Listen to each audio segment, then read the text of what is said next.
Today we'll be reading Through the Looking Glass by Lewis Carroll. Chapter 3, Looking Glass Insects. Of course, the first thing to do was to make a grand survey of the country she was going to travel through. It's something very like learning geography, thought Alice, as she stood on tiptoe in hopes of being able to see a little further. Principal rivers, there are none. Principal mountains, I'm the only one, but I don't think it's got any name. Principal towns, why, what are those creatures making honey down there?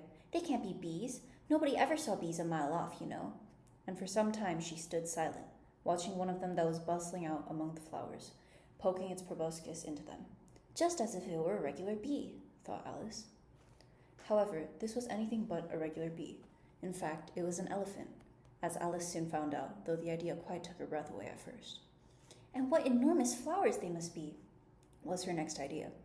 Something like cottages with the roofs taken off and stalks put to them, and what quantities of honey they must make.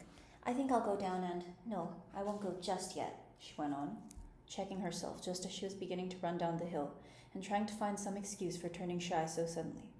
It'll never do to go down among them without a good long branch to brush them away, and what fun it'll be when they ask me how I like my walk. I shall say, oh, I liked it well enough. Here came the favorite little toss of the head. Only it was so dusty and hot, and the elephants did tease so. I think I'll go down the other way, she said after a pause. And perhaps I may visit the elephants later on. Besides, I do so want to get into the third square. So with this excuse, she ran down the hill and jumped over the first of the 6 little brooks. Tickets, please, said the guard, putting his head in at the window. In a moment, everybody was holding out a ticket. They were about the same size as the people and quite seemed to fill the carriage. Now then, show your ticket, child, the guard went on, looking angrily at Alice, and a great many voices all said together, like the chorus of a song, thought Alice. Don't keep him waiting, child. Why, his time is worth £1,000 a minute. I'm afraid I haven't got one, Alice said in a frightened tone. There wasn't a ticket office where I came from. And again, the chorus of voices went on. There wasn't room for one where she came from. The land there is worth £1,000 an inch. Don't make excuses, said the guard.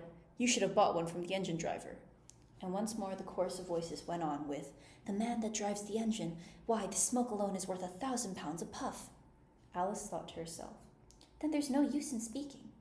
The voices didn't join in this time, as she hadn't spoken, but to her great surprise, they all thought in chorus. I hope you understand what thinking in chorus means, for I must confess that I don't. Better say nothing at all. Language is worth £1,000 a word. I shall dream about £1,000 tonight. I know I shall, thought Alice. All this time the guard was looking at her, first through a telescope, then through a microscope, and then through an opera glass. At last he said, You're traveling the wrong way, and shut up the window and went away. So young a child, said the gentleman sitting opposite to her.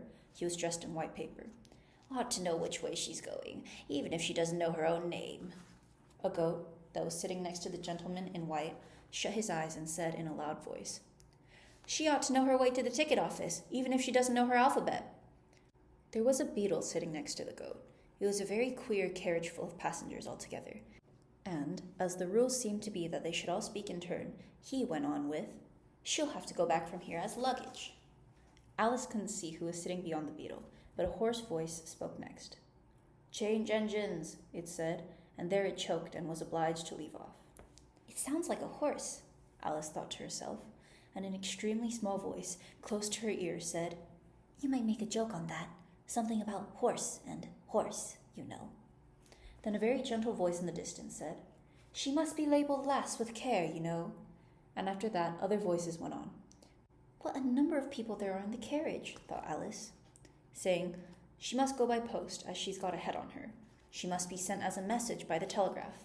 She must draw the train herself the rest of the way, and so on. But the gentleman dressed in white paper leaned forwards and whispered in her ear, Never mind what they all say, my dear, but take a return ticket every time the train stops. Indeed I shan't, Alice said rather impatiently.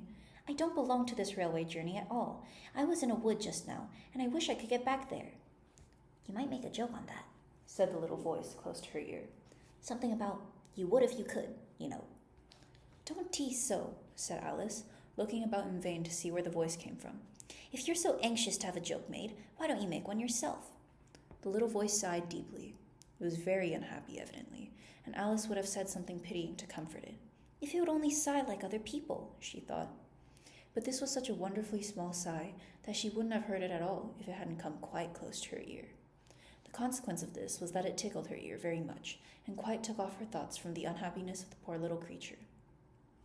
I know you are a friend, the little voice went on, a dear friend and an old friend, and you won't hurt me, though I am an insect.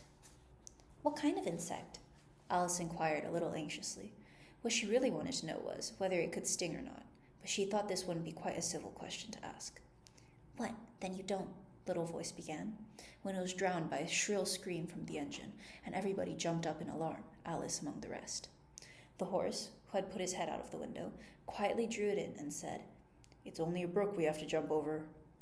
Everybody seemed satisfied with this, though Alice felt a little nervous at the idea of trains jumping at all. However, it'll take us into the 4th square. That's some comfort, she said to herself. In another moment she felt the carriage rise straight up into the air, and in her fright she caught at the thing nearest to her hand, which happened to be the goat's beard. But the beard seemed to melt away as she touched it, and she found herself sitting quietly under a tree, while the gnat, for that was the insect she had been talking to, was balancing itself on a twig just above her head and fanning her with its wings. It certainly was a very large gnat, about the size of a chicken, Alice thought. Still, she couldn't feel nervous with it, after they had been talking together so long. Then you don't like all insects? The gnat went on, as quietly as if nothing had happened. I like them when they can talk, Alice said. None of them ever talk where I come from. What sort of insects do you rejoice in where you come from? The gnat inquired. I don't rejoice in insects at all, Alice explained, because I'm rather afraid of them, at least the large kinds. But I can tell you the names of some of them. Of course they answer to their names, the gnat remarked carelessly. I never knew them do it. What's the use of their having names, the gnat said, if they won't answer to them? No use to them, said Alice, but it's useful to the people that name them, I suppose. If not, why do things have names at all? I can't say, the gnat replied. Further on in the wood down there, they've got no names. However, go on with your list of insects. You're wasting time. Well, there's the horsefly, Alice began, counting off the names on her fingers. All right, said the gnat. Halfway up that bush, you'll see a rocking horsefly if you look. It's made entirely of wood and gets about by swinging itself from branch to branch. What does it live on? Alice asked, with great curiosity. Sap and sawdust, said the gnat. Go on with the list. Alice looked at the rocking horsefly with great interest and made up her mind that it must have been just repainted. It looked so bright and sticky, and then she went on. And there's the dragonfly. Look on the branch above your head, said the gnat, and there you'll find a snapdragonfly. Its body is made of plum pudding, its wings of holly leaves, and its head a raisin burning in brandy. And what does it live on? Alice asked, as before. Frumenty and mince pie, the gnat replied, and it makes its nest in a Christmas box. And then there's the butterfly, Alice went on, after she had taken a good look at the insect with its head on fire, and had thought to herself, I wonder if that's the reason insects are so fond of flying into candles, because they want to turn into snapdragonflies. Crawling at your feet, said the gnat. Alice drew her feet back in some alarm. You may observe a bread and butterfly.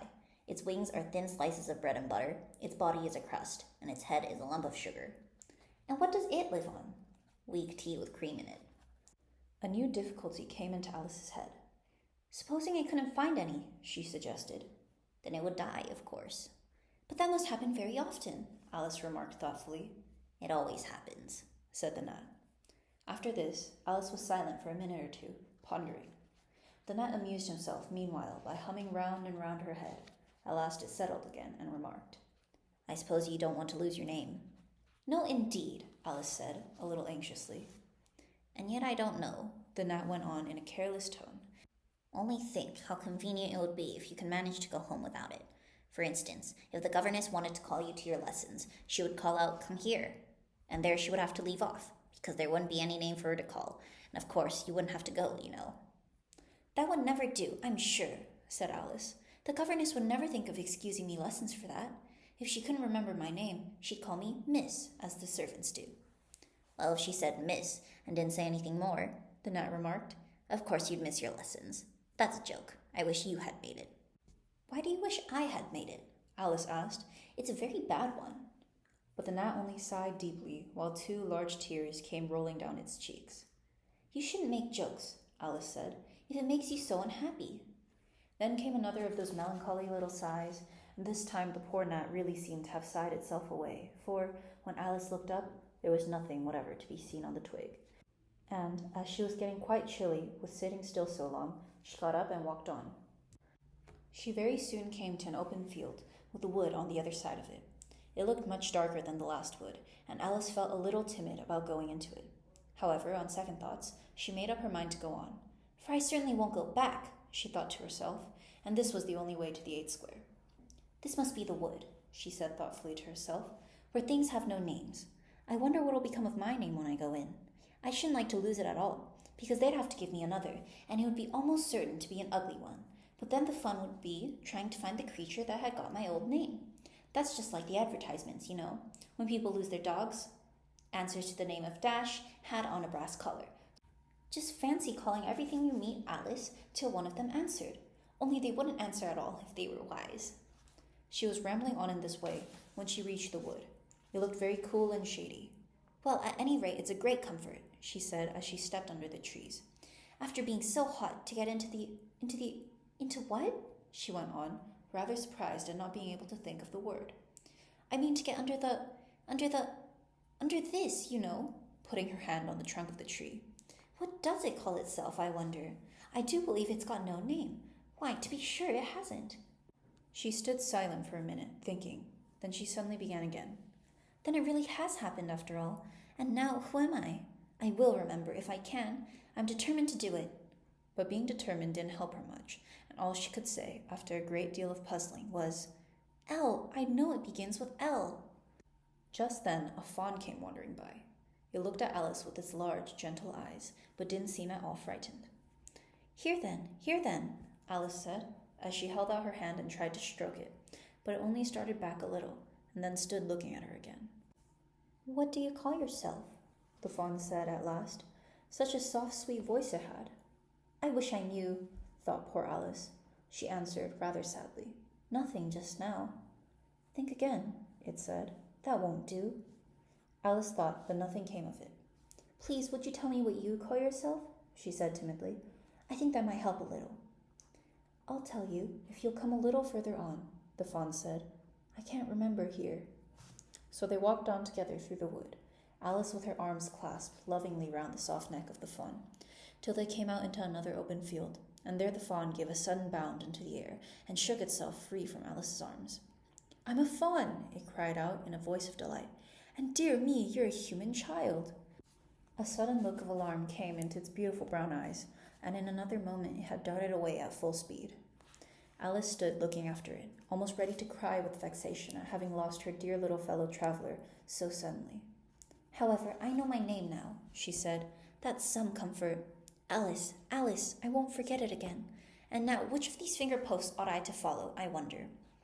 It was not a very difficult question to answer, as there was only one road through the wood, and the 2 fingers both pointed along it. I'll settle it, Alice said to herself, when the road divides and they point different ways. But this did not seem likely to happen. She went on and on a long way, but wherever the road divided there were sure to be 2 finger posts, pointing the same way, one marked, to Tweedledum's house, and the other to the house of Tweedledee. I do believe, said Alice at last, that they live in the same house. I wonder I never thought of that before, but I can't stay there long. I'll just call and say, how do you do, and ask them the way out of the woods. If I could only get to the 8 square before it gets dark.